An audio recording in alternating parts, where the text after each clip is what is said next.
It's the conversation, and you know how we do it on the side. We cover and talk about anything and everything that concerns Lagos. Today's topic is it is it quite sensitive? Yes, it is. It And is. as mothers, you know, there are three of us here that are sitting down here, and you know, so as mothers, I think we normally take this extra caution when it concerns our children.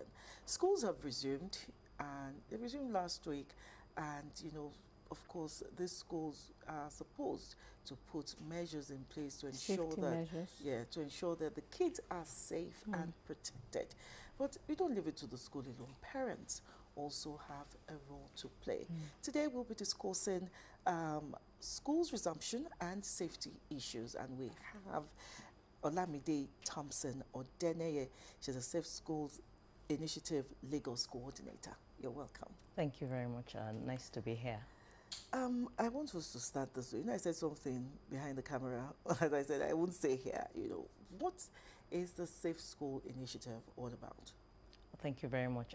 Safe Schools Lagos, or SSLAG, like we call it, it's a compliance initiative that came about as a follow-up to the launch of some standard safety guidelines by Lagos State in 2013. That's actually how the initiative came about.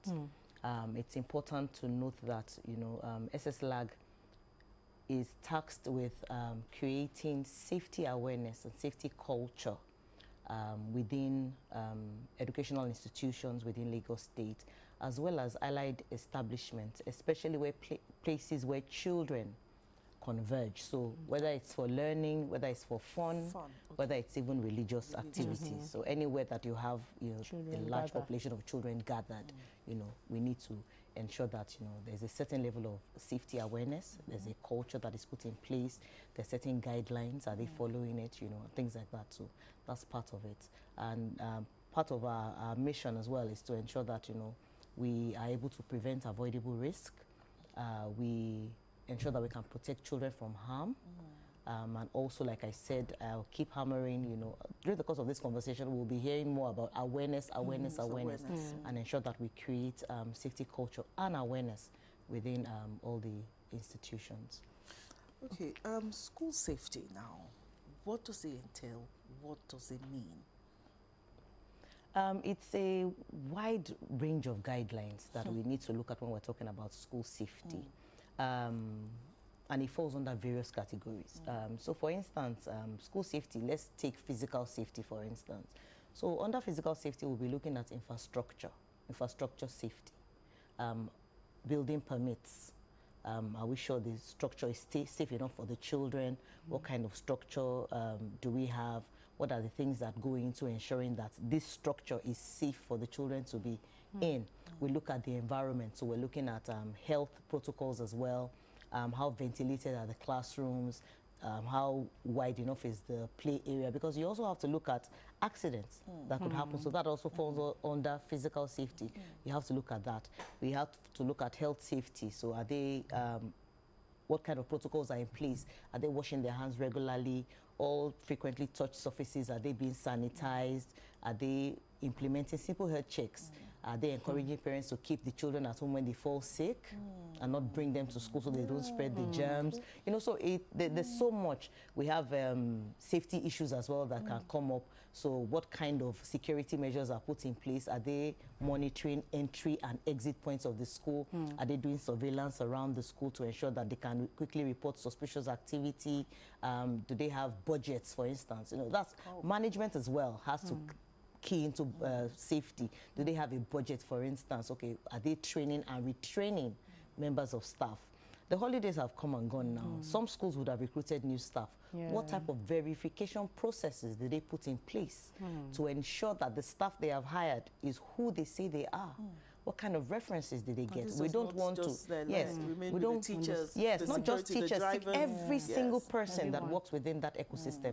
Drivers, caregivers, cleaners. You know, we talk about food safety as well. A lot of schools offer lunch, for instance. So who are your food vendors? What kind of environments are they preparing the food? How are you serving the food? What kind of nutritional value is the food giving? So it's not just we're giving children lunch. What type of nutritional value is the food you are giving to these children? What does it? We look at transportation issues as well. So there's transportation safety. Have the buses been well maintained? Have they been serviced? Have you retrained and trained your drivers? For instance, I know the Lagos State has a Drivers Institute. Have they gone through that type of training? Do they have that certificate to show that they accord with that level of compliance? You know, and things like that. The caregivers in the buses that are there to ensure that the children can commute safely from home to school, from school back home. What kind of qualifications are really? So it's very wide. I want to cut in there, talking about transportation. We're talking about bus drivers, you know, and the students or pupils now. Let's look at Lagos State schools or the state schools. How do you now ensure safety of students who have to apply, you know, public transport? Thank you. Very interesting question. Definitely for Lagos State and the peculiarities of the public schools. One of the good things that I think Lagos State government has been able to do is to ensure that there's a catchment area for pupils.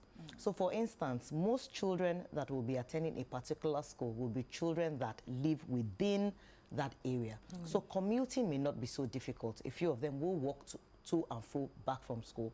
A few of them will only have to take one bus or one keke napep or something to get to school. Now, it's interesting that I like to quote this a lot. It's an African proverb, it takes an entire community to raise a child.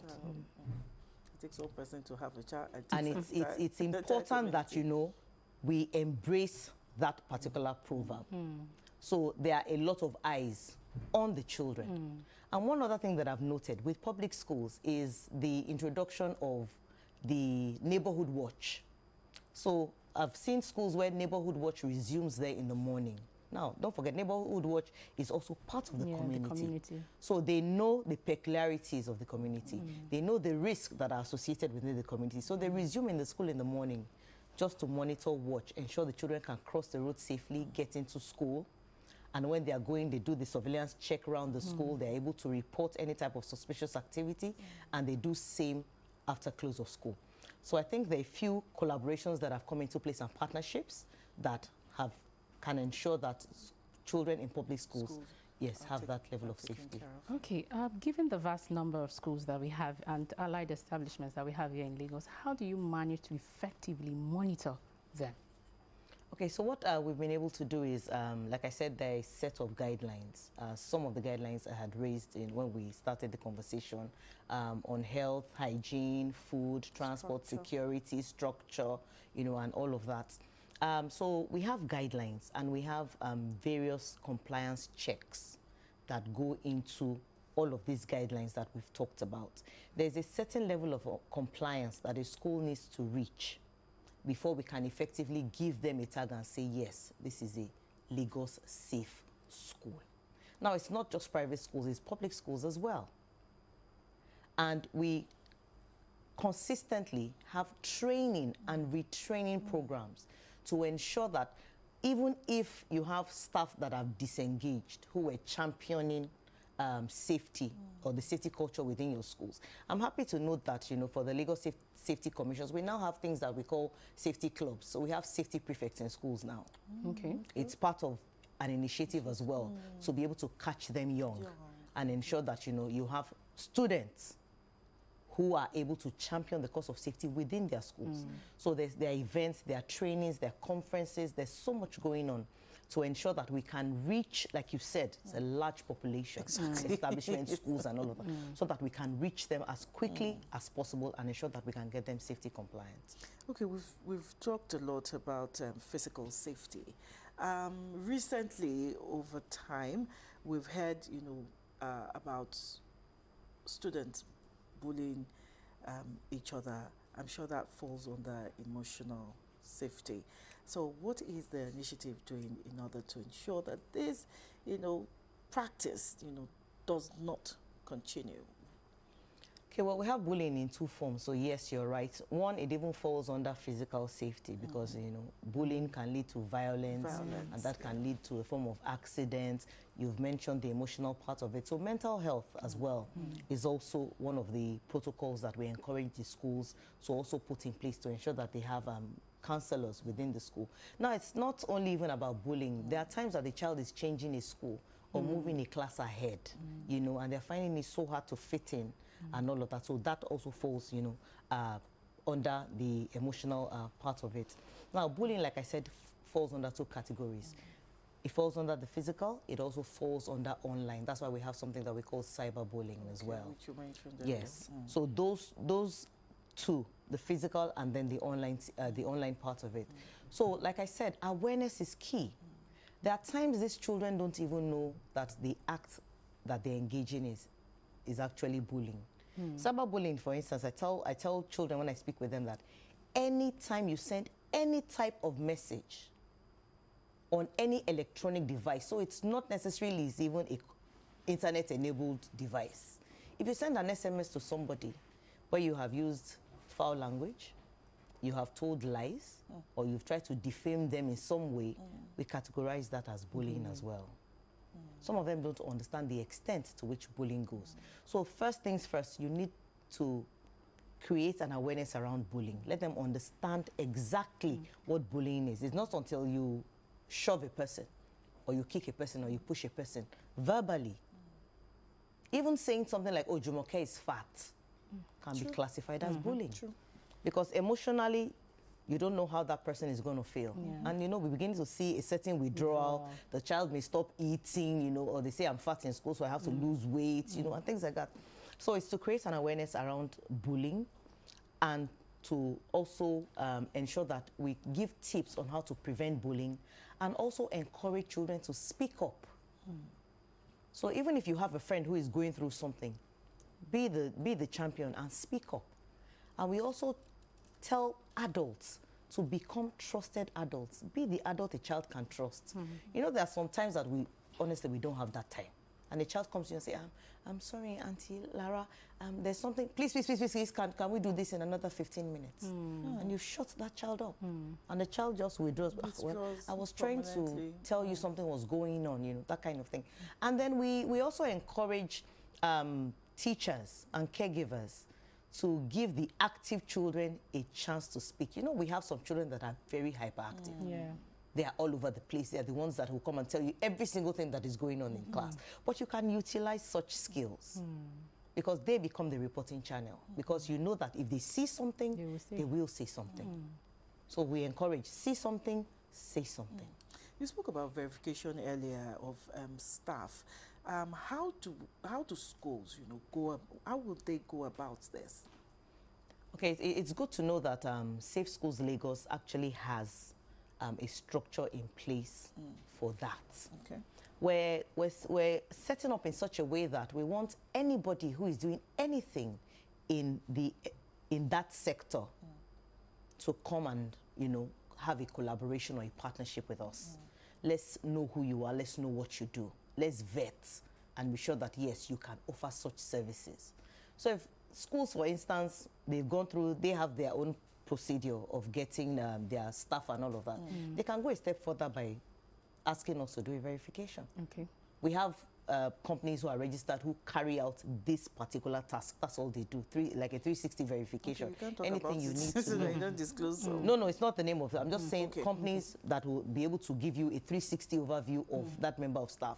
So they'll verify the name, verify qualifications, verify where they live. They'll verify the references as well.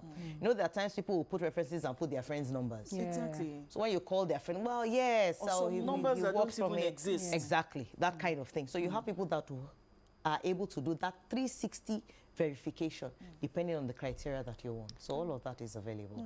Okay. So how does your initiative handle cases of non-compliance in schools or other establishments? Are there penalties? Definitely, because we a state-backed initiative, you know, definitely there are penalties for non-compliance.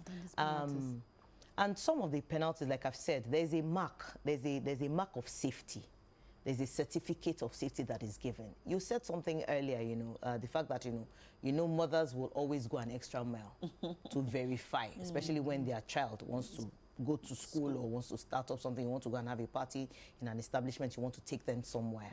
We go the extra mile. So the extra mile is to find out from the school, do you have a safety compliance certificate? Can we see your safety compliance certificate? That means they've gone through all the process. That means structure-wise, they've checked it out. Health or hygiene-wise, they've checked it out. Security-wise, they check out. All the 12 guidelines, they've been able to check it out. So that means, as far as the state government is concerned, collaborators are concerned, educators are concerned, your school checks out. So if a school is not compliant, what do you do as? There's a reporting process. Okay. There's definitely a reporting process, and there's a verification process as well. So it's not a case of whistleblowing now that somebody comes to say, oh, this school is doing X, Y, Z.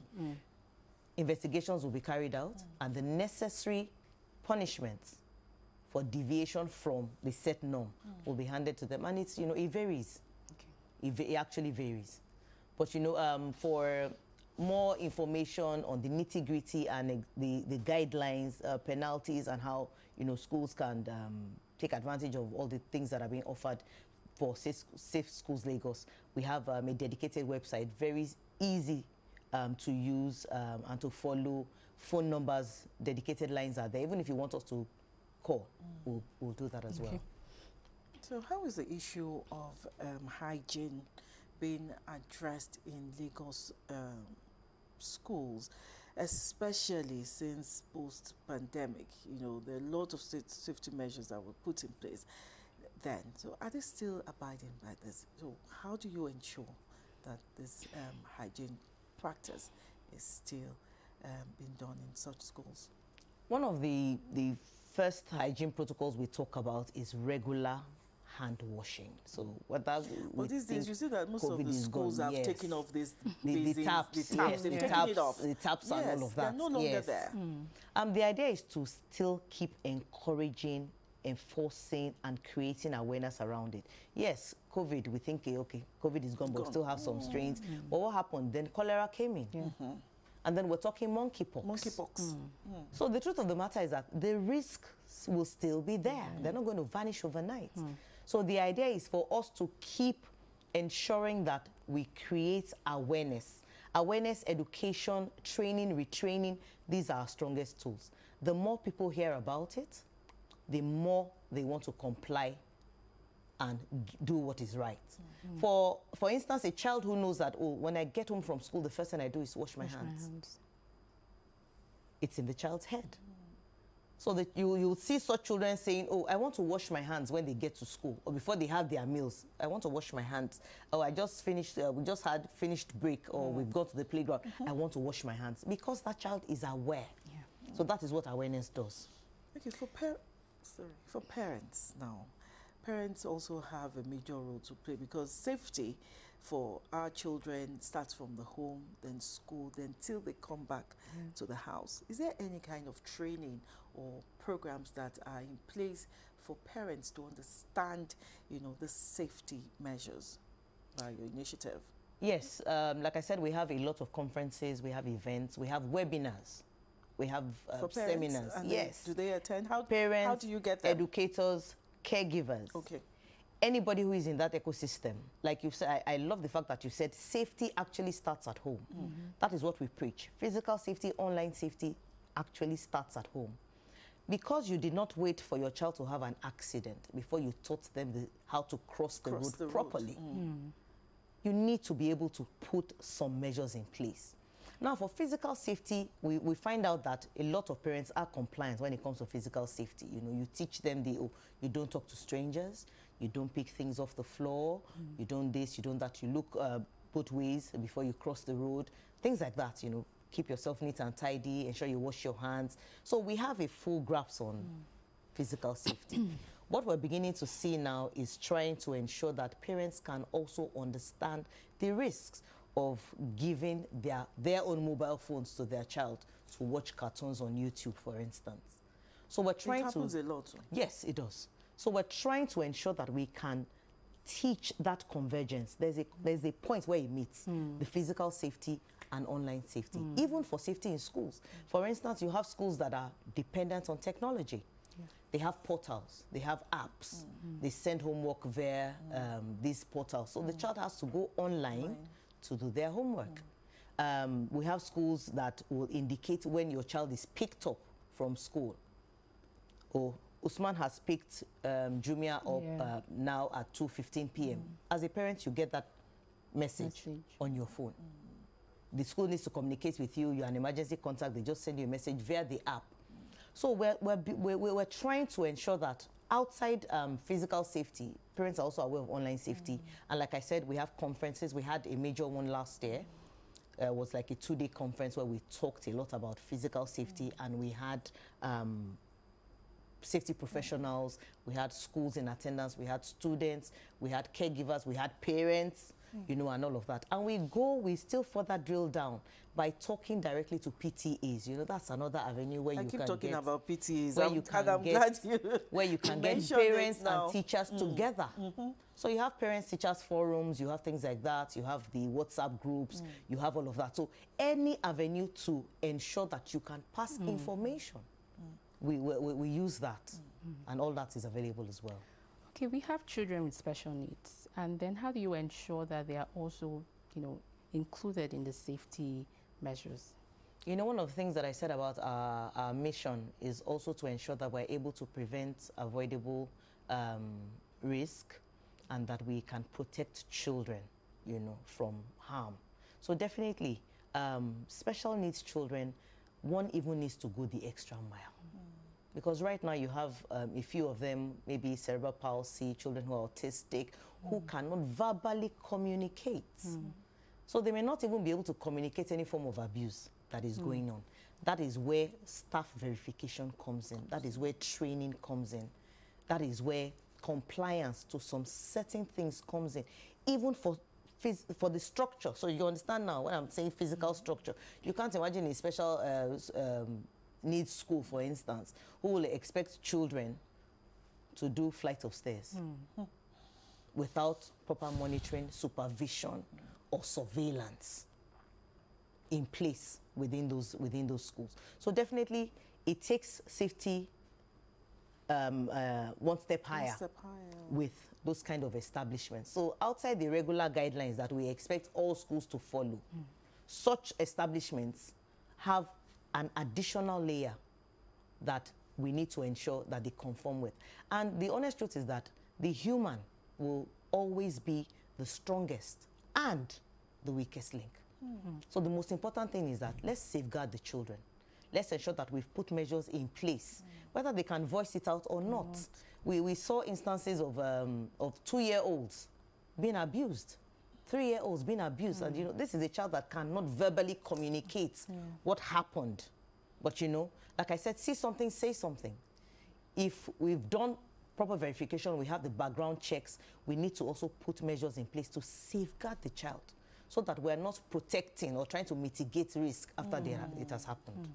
So those are the things. Okay, as a parent, what are the things you look out for when you're searching for a school for your child or for your ward, if you're a guardian, beyond the aesthetics, beyond the fact that, oh, my friend's child is in that school, what is it as an individual? I know we differ, but there's some things that we all should have in common when we're looking for a school for our child. And first is safety. So what are these things we should look out for? First and foremost, I think, like I said earlier, it's always nicer and safer to have your children in schools that are within your community. So that way you have an overview. You can walk up to a store that is opposite the school to make inquiries and find out information. Background check is important. Word of mouth, again. So find out.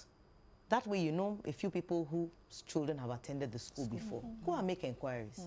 Like you said, it's beyond the aesthetics. It's not a matter, oh, they have lush green grass, they this, they that. And meanwhile, there could be some level of abuse that is going on. You don't know whether they physically hit the children. You don't know whether they scream and shout. And, you know, unfortunately, our children now are more mental health conscious. So any little thing can actually sway them off the right path. They just suddenly become emotional. How did you even get there? I don't understand how we got there, but that's how it is. I don't know how we got, but that is how it is. There, really? Where, you know, now it's important to have conversations with your child, understand them. Oh, you're back from school. How was school? What happened today? What did Ms. Jumoke say? Oh, really? So what? No, I thought you said you had a test. Oh, fantastic. So what happened? What did you have for lunch? Oh, did you enjoy the rice? Oh, nice. What did you have it with? Oh, with beef. That's nice. You know, those are part of the things that go into it. So it's not a matter of, number one, you want a school that is grounded and can offer both, can meet the needs of your child, both in terms of education and their general well-being. So it's not just a matter, oh, in that school, they always have A's. It's not a matter of that. It's not a matter of that. It's not a matter of that. Your child may not be able to fit in because they are to all that type having of A's. schools. Yeah. Yes, because they're all having A's. Yeah. You don't know the rudiments that has gone into structuring the children that are coming out with A's there. You have no idea. They may not have a social life, for instance. Yeah. They may not be able to communicate with anybody outside their school, or because they have been conditioned. And those are the things we also need to look at. There's a conditioning, setting a child in a certain path, or in a certain way. And ultimately, that may not be what is best for the child. So the most important thing is for the overall good of the child. Do you carry out regular audits and inspections? Oh, most definitely. That is a part of the guidelines. If I give you that information now, they'll know that, oh, they come 4 times a year. Don't worry, they come 3 times a year. They come once a term. They will know that. So we won't let you know. Okay, just before we go, what you do, of course, comes with challenges. Can you share some of the challenges you face during your during work? Of course, a lot of challenges. There are some people that don't understand what compliance means, or why you are pushing a certain level of compliance. And like I said, for the overall good of the child, that's the bottom line. So irrespective of where the child is at home, at school, they've gone to a park for fun, or they are at a religious establishment, or whatever, it's important. And I think it also helps to contribute eventually to the Sustainable Development Goals. There's a certain level of achievement that we're hoping that as we collaborate, we are able to achieve that. So definitely there's, we find a lot of people who want to resist some level of change. But the ultimate thing is that change is good for you. Change will always be constant, and it will be good for you. It will be nice for somebody to come to your school and they can boldly see your safety certificate displayed. So there's an ease that comes to the mind of that person who is prospecting your school to say, oh, that means in terms of anything safety, I can rely on this school. Thank you very much. Safety is important. Olamide Thompson Odeneye is the Lagos coordinator of Safe Schools Initiative, and we've been talking about school resumption and safety issues. Thank you very much. Thank you for your having time. Me. Thank you. We'll go on a short break now, and the program continues.